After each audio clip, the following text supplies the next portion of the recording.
Oui, Dieu nous dit de nous réjouir. Réjouissons-nous, car Dieu nous a fait grâce en jugeant ceux qui retenaient captifs en prison notre progéniture. Nos enfants, nos petits-enfants, nos neveux, nos nièces, au nom de Jésus. Ésaïe 54, 13, nous allons déclarer ça. Nous allons déclarer ce passage. Ce passage est pour nous et nos enfants. Dieu nous a fait grâce. Nous allons proclamer ça. Il nous a dit que nos enfants seront tous ses disciples. Nous allons prendre possession de ce passage et nous allons le déclarer. Amen. Ésaïe 54, le verset 13. C'est 13, oui. 13. Tous tes fils seront disciples de l'Éternel. Alléluia. Amen. Tous nos fils seront disciples de l'Éternel. Proclame là où tu es. Déclare que tous tes enfants, toute ta progéniture, tes enfants, tes petits-enfants, tes neveux et nièces seront disciples de l'Éternel. Et grande sera la prospérité de tes fils, de leurs enfants. Grande sera la postérité de nos enfants et leurs enfants de génération en génération, jusqu'à 1000 générations. Je le déclare, ça prend vie et racine dans la vie de chacun de nos enfants, au nom de Jésus-Christ de Nazareth. Au nom puissant de Jésus. Alléluia. Nous devons déclarer ces choses-là. Quand tu souffres, quand tu as mal, tu dis, grande sera la postérité de mes enfants. Tu prononces, tu cites son nom. Tu dis, tu seras fils de Dieu.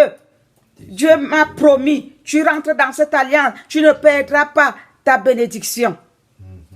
Nos enfants ne perdront, nos enfants spirituels, nos enfants biologiques, ils ne perdront pas. Au nom de Jésus. Nous devons aussi prier pour qu'ils se répandent. Parce que je vais vous raconter une histoire. Vous savez, il y a une grande servante de Dieu, une femme très puissante aux États-Unis. Elle s'appelle Jonita. Jonita, Dieu lui avait donné un appel assez puissant. Donc, lorsque Jonita a commencé à rendre ministère, quand elle priait, elle guérissait, Dieu guérissait les malades à travers ses mains. Elle faisait beaucoup de miracles. Elle prêchait plus que son père spirituel. Et elle a cru que, comme Dieu lui a donné l'onction comme ça, elle peut se permettre de critiquer publiquement celui qui l'avait bâti spirituellement. Jonita a critiqué cet homme. L'homme de Dieu est resté tranquille, il n'a rien dit. Comme elle critiquait l'homme de Dieu, c'est comme ça qu'elle critiquait son épouse.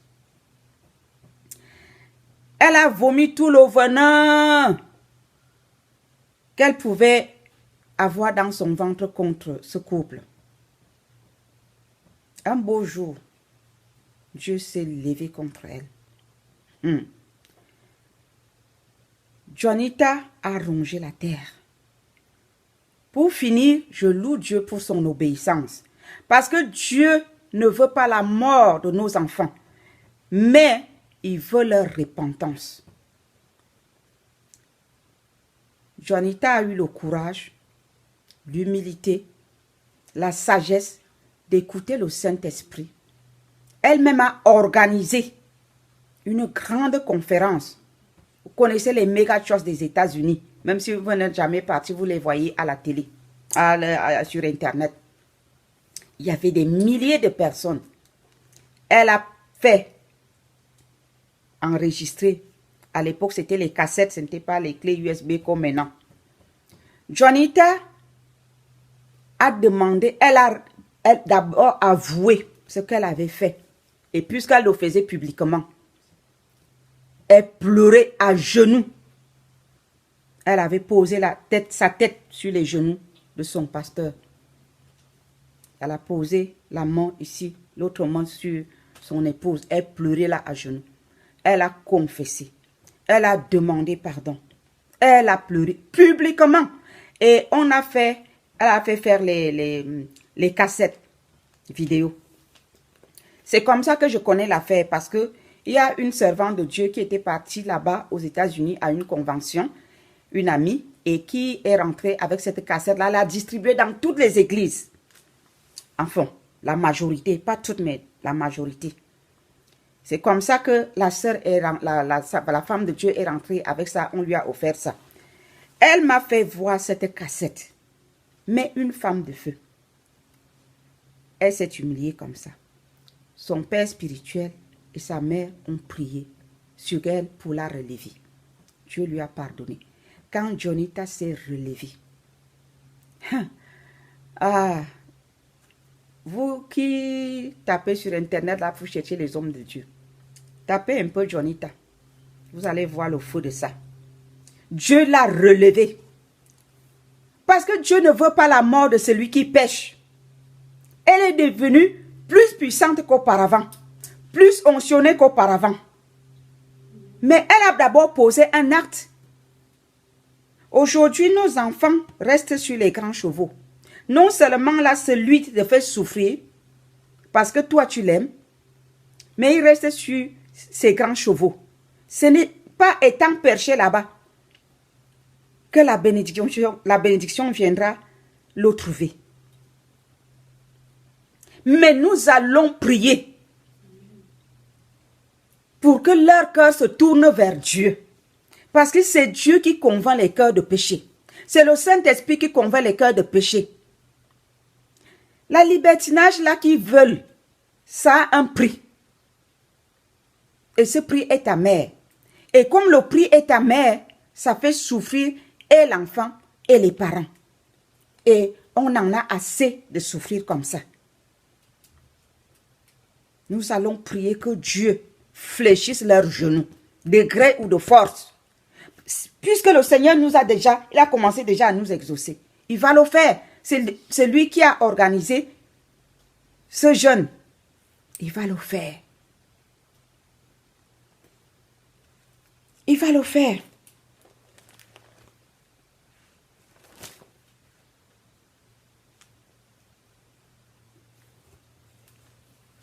Dieu nous a donné une promesse.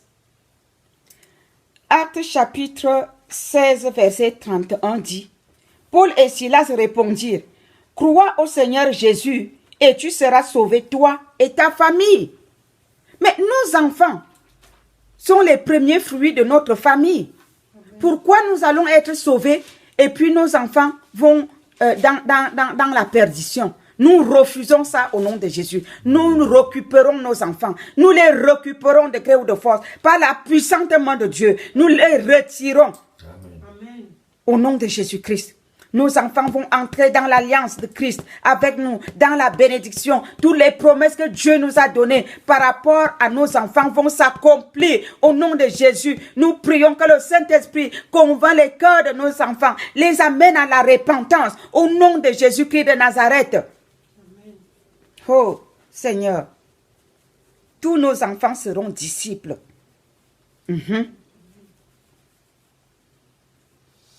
Tous tes fils seront disciples de l'Éternel et grande sera la prospérité de tes fils. Cette parole est pour notre progéniture.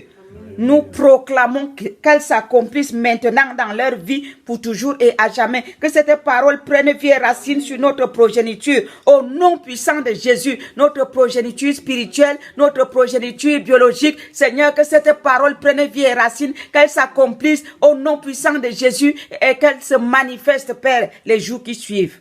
Amen. Oh Seigneur, tu n'as jamais abandonné ceux qui se confient en toi. Notre confiance repose sur toi pour nos enfants. Tu ne vas pas les abandonner, Seigneur. Non, non, non, non. Tu vas nous exaucer. Et tu as commencé à nous exaucer. Nous te disons merci pour cela. Galates chapitre 4.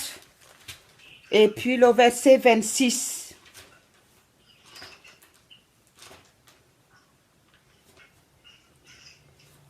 La Bible dit, mais la Jérusalem d'en haut est libre. C'est notre mère. Je commence au verset 25. Car Agar, c'est le mont Sinaï. Écoutez bien. Car Agar, c'est le mont Sinaï en Arabie. Et elle correspond à la Jérusalem actuelle. La Jérusalem actuelle est comment? Elle dit à l'enfant, appelle ton père et ta mère par leur nom. À notre époque, on nous apprenait qu'on n'appelle pas ses parents par leur nom. On dit maman, on dit papa. Aujourd'hui, l'enfant dit, Joseph, Adélaïde, ça vient d'où? C'est la Jérusalem actuelle. C'est l'éducation qu'on leur donne actuellement. Même l'État a empêché aux parents d'éduquer leurs enfants. Tu essayes d'éduquer ton enfant comme il se doit. L'enfant appelle la police. On te traîne au tribunal. Ça, c'est l'éducation de la Jérusalem actuelle. Mais écoutez. Car Agar, c'est le mont Sinaï en Arabie et elle correspond à la Jérusalem actuelle qui est dans la servitude avec ses enfants. Je refuse d'être dans la servitude avec mes enfants. Amen. Refusez la servitude. Nous ne sommes pas dans la servitude. Dieu ne nous a pas destinés à la servitude avec nos enfants. Vous comprenez ce que ça dit? La Jérusalem actuelle, donc la société actuelle, est dans la servitude avec leurs enfants. Nous ne sommes pas de ce monde. Nous appartenons à Dieu et notre royaume se trouve dans les cieux et notre code de vie se trouve dans la parole de Dieu. Nos enfants doivent marcher comme dit la Bible. Nous-mêmes, nous devons marcher comme dit la parole de Dieu. Nous ne sommes pas de ce monde. Nous ne sommes pas de cette Jérusalem actuelle. Amen. Mais la Jérusalem d'en haut est libre. C'est notre mère. Alléluia. Amen. Notre Jérusalem se trouve dans les cieux. C'est elle notre mère. Nous devons vivre là-bas la vie de Christ. Celle qui honore Dieu. La Bible dit honore ton père et ta mère, tu seras béni. Quand l'enfant n'honore pas ses parents, comment la bénédiction va venir? Et quand la bénédiction ne vient pas, qui souffre? C'est le parent. Vous voyez? Nous ne devons pas laisser ça et nous ne devons pas nous confondre. Nous ne devons pas nous tromper d'ennemis. Parce qu'on s'est longtemps trompé d'ennemis en regardant en face ce que font les enfants et d'autres même ont perdu la raison, ils les ont maudits. Ne nous trompons pas d'ennemis. Nos enfants ne sont pas nos ennemis. Nous avons un ennemi. C'est celui qui veut détourner nos enfants de leur bénédiction et nous détourner aussi de notre bonheur. Parce que nos enfants sont notre bonheur. Alléluia. Soyons sages. Maintenant, nous allons prophétiser la réconciliation entre nos enfants et nous. Amen. Entre nos petits-enfants et nous. Nos neveux et nièces, jusqu'à 1000 générations, au nom de Jésus-Christ.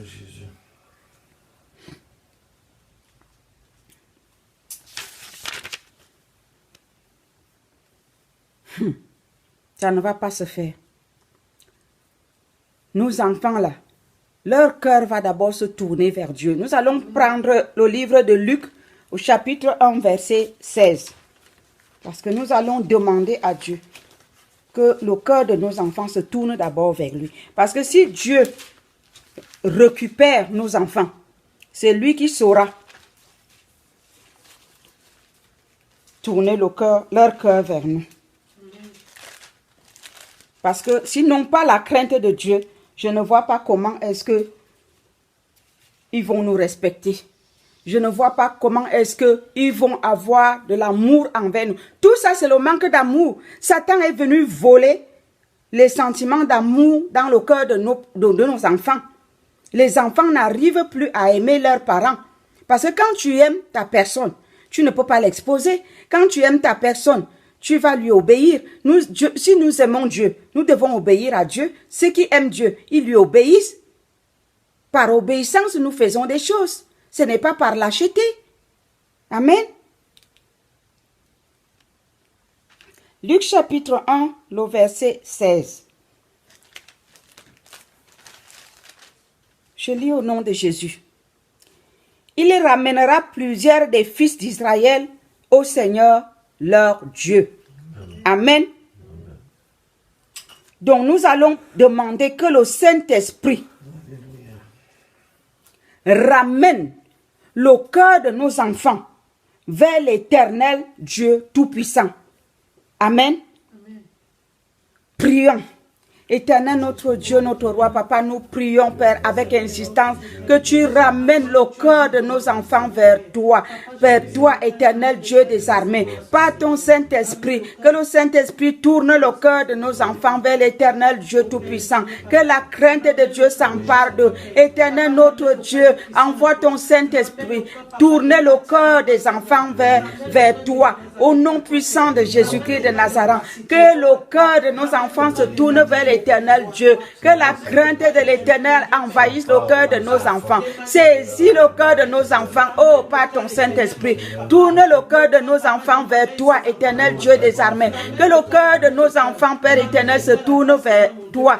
Ramène leur cœur vers toi. Par ton Saint-Esprit, ramène les cœurs de nos enfants vers toi. Ramène les cœurs de nos enfants vers toi. Que nos enfants biologiques, Père éternel, leur cœur se tourne vers toi. Que nos enfants spirituels, leur cœur se tourne vers toi. Par ton Saint-Esprit, saisis leur cœur. Par ton Saint-Esprit éternel des armées, saisis le cœur de nos enfants. Saisis le cœur de nos enfants. Saisis-les, papa. Saisis le cœur de nos enfants. Tourne leur cœur vers toi, afin que nos enfants puissent hériter de leurs promesses, qu'ils puissent hériter de leurs promesses. Seigneur, nos enfants ne passeront pas à côté de leur héritage à cause de la désobéissance du diable. Non, Seigneur, nous demandons que tu tournes le cœur de nos enfants vers toi. Papa, viens libérer nos enfants de la captivité de l'ennemi. Tourne leur cœur, Père éternel, vers toi. Que la crainte de l'éternel s'empare du cœur de nos enfants biologiques et de nos enfants spirituels. Nous te prions au nom de Jésus. Fais-le, papa, parce que tu n'as jamais abandonné ceux qui se confient en toi. Tu n'as jamais abandonné ceux qui te font confiance. Seigneur, mon Dieu, il y a beaucoup de souffrance dans le corps de Christ. Il y a beaucoup de souffrance, oh Père éternel, mon Dieu. Il y a beaucoup de souffrance dans les familles, Seigneur. Toutes les familles pleurent. Il y a des cas horribles. Les enfants racontent des choses horribles, Seigneur, mon Dieu. Juste parce qu'ils veulent leur liberté. Juste parce qu'ils veulent fuir de la maison familiale pour aller faire leur vie. Père éternel, ils se retrouvent en train de détruire, Père, leur propre vie. Seigneur, ils ne savent pas. Ramène leur cœur vers toi. Aie pitié, miséricorde. Aie pitié, miséricorde. Ce sont nos enfants. C'est notre progéniture. Nous avons une alliance avec toi, papa. Tu as dit dans ta parole que nos enfants seront tous tes disciples. Seigneur, pense à cette parole, à cette promesse. Père, tu ne manques pas. Ta parole est vraie et amen. Seigneur, tes promesses sont oui et amen. Tu es un Dieu fidèle à ses promesses. Accomplis, Père, ta promesse dans la vie de notre progéniture. Nous te prions et nous te rendons grâce parce que tu vas le faire. Tu es un Dieu d'amour. Tu ne voudrais pas que nos enfants soient perdants, ni nous-mêmes que nous marchons gémissants. Merci, papa. Au nom de Jésus. Désolé. Amen. Dieu est fidèle. Il va le faire. Amen. Maintenant, nous allons prendre Malachie parce que les cœurs de nos enfants vont être tournés vers Dieu. C'est lui qui va les tourner maintenant vers nous. Il va les tourner vers nous. Malachie chapitre 4, versets 5 à 6.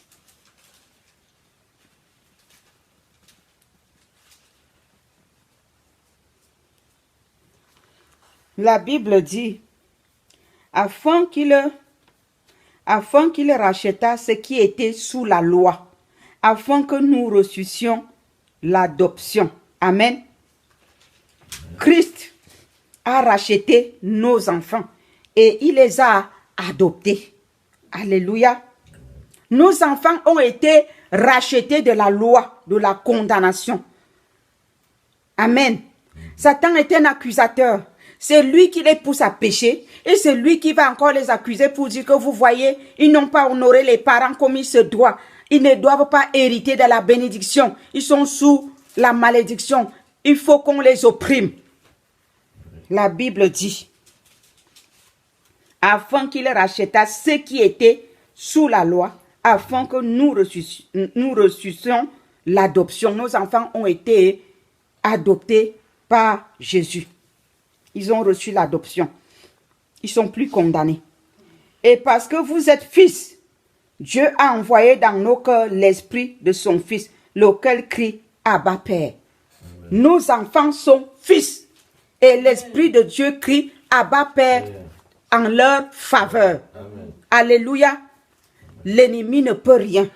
Ce qu'il a proclamé, ce qu'il a planifié, cela n'arrivera pas. Cela n'aura pas lieu. Au nom puissant de Jésus-Christ de Nazareth. Ce qu'il pense faire là, cela ne s'accomplira pas. Nous annulons cela. Ces zèles amères là, nous lions ces zèles amères. Et nos enfants vont manifester le zèle qui est, comment dire, le feu. Voilà, ils vont manifester le zèle accompagné du feu. Celui-là que Dieu apprécie. Au nom de Jésus-Christ. Amen. Amen.